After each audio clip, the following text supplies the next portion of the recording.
Chapter 12. In the 7th year of Jehu, Joash became king, and he reigned 40 years in Jerusalem. His mother's name was Zibiah.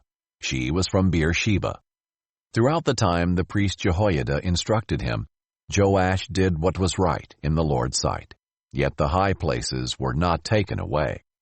The people continued sacrificing and burning incense on the high places. Then Joash said to the priests, "All the dedicated silver brought to the Lord's temple, census silver, silver from vows, and all silver voluntarily given for the Lord's temple, each priest is to take it from his assessor and repair whatever damage is found in the temple." But by the 23rd year of the reign of King Joash, the priests had not repaired the damage to the temple.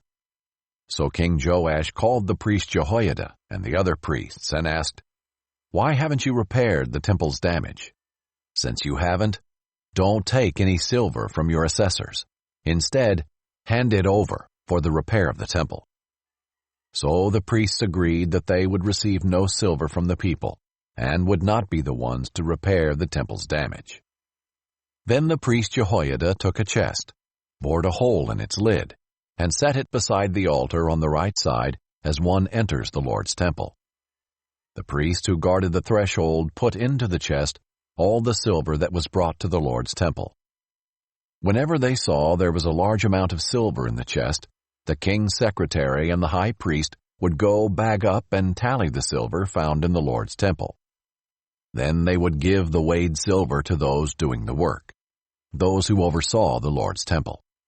They in turn would pay it out to those working on the Lord's temple, the carpenters, the builders, the masons, and the stone cutters, and would use it to buy timber and quarried stone to repair the damage to the Lord's temple and for all expenses for temple repairs. However, no silver bowls, wick trimmers, sprinkling basins, trumpets, or any articles of gold or silver were made for the Lord's temple from the contributions brought to the Lord's temple. Instead, it was given to those doing the work, and they repaired the Lord's temple with it. No accounting was required from the men who received the silver to pay those doing the work, since they worked with integrity. The silver from the guilt offering and the sin offering was not brought to the Lord's temple, since it belonged to the priests. At that time King Hazael of Aram marched up and fought against Gath and captured it. Then he planned to attack Jerusalem. So King Joash of Judah took all the items consecrated by himself and by his ancestors: Judah's kings Jehoshaphat, Jehoram, and Ahaziah, as well as all the gold found in the treasuries of the Lord's temple and in the king's palace. And he sent them to King Hazael of Aram. Then Hazael withdrew from Jerusalem.